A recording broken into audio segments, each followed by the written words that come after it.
Tātad sākotnējais plāns Ušakovu kungam bija aptuveni 13 metrus no ielas šeit laist tramvaju pāri kapiem. Kā ļoti daudz cilvēku norāda, maldinot Rīgas domas domniekus, viņš teica, tikai 3 kapa vietas esot apdraudētas. Acīm redzot, domājot šo vēsturisko kapa vietu, domājot kapliču un domājot vēl trešo, kas ir drusītiņā aiz mums. Reāli, protams, mēs jau toreiz, kā Lielo kapu draugi norādījām, šeit ir apglabāti vairāki tūkstoši Rīgas un mūsu valsts cēlāju.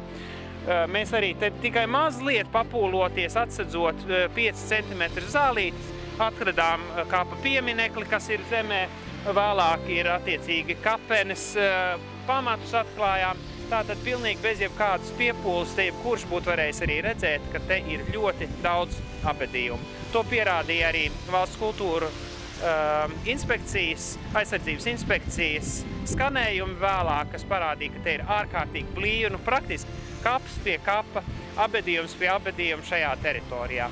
Ušakovu kungs centās tātad apmuļķot cilvēkus, sakot, ka šeit lielajos kapos apbedījumu nav, vai nesot, vai tikpat kā neviena nesot. Sākotnējā sabiedrības mānīšana notika ar sarkanām līnijām. Sarkanās līnijas tātad aptuveni šeit 13 metri, kur arī bija domāts tramvaju laist, ko arī mēs iezīmējām ar lenti, lai visi cilvēki sabiedrība tiešām redzētu patiesos plānus. Te mēs redzam, cik dziļi kapos bija iedomāts šo tramvaju būvēt. 13 metru gara teritoriju mēs nostiepām lenti, lai patiešām cilvēki redzētu. Un tagad interesantā situācija, ka vēsture pilnīgi atkārtojās, jo tagad atkal ir domāts piemānīt gan Finanšu ministriju, gan arī Eiropas attiecīgo projektu pārbaudītājus, jo tagad otrā pusē sarkanā līnijā iestiepjās atkal jaunie plāni, būvējoties kapos otrā pusē, kas ir šeit mēs redzam Pokravu kapus, un blakus ir Lielo kapu Jēkabu sektors. Un vienīgā starpība ir tā, ka iepriekš bija domāts laist tramvaju pār kapiem. Šoreiz mierinājums visiem, tās būs tikai fūres.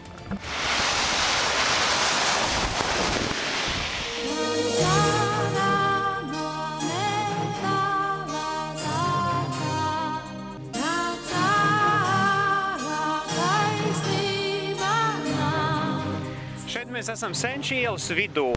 Šī vietā platums saskaņā ar Rīgas domas pašas izmantoto aditīvu datu bāzi ir 19,99 cm. Mēs redzam šaurākā vieta tātad ar kapliču otrā pusītē.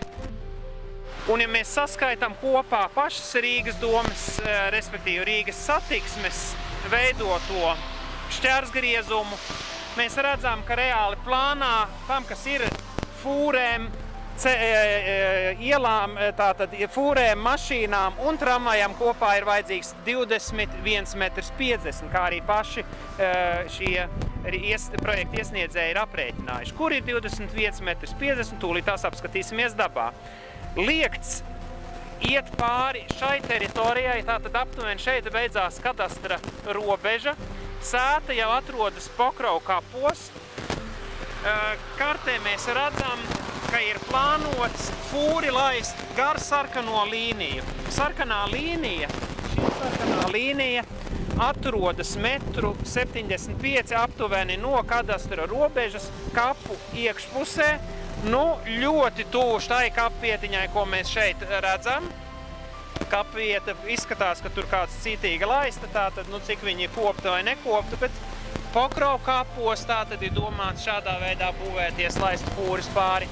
Un Jēkaba kapos arī, kur ir ļoti daudz Rīgas un patiešām valsts cēlāji. Šie ir pašas Rīgas domes, respektīvi Rīgas domei pakļautās iestādes Rīgas satiksmes veidotie plāni, kur atkal mēģina apmuļķot sabiedrību, atkal mēģina apmuļķot gan Finanšu ministriju, kas ir pakļausies šoreiz šiem meliem un šim mānim, un mēģinās arī apmuļķot Eiropas komisiju, iesniedzot šādus, acīm redzamus, aritmētiski nesaderīgus plānus ar reālo dzīvi.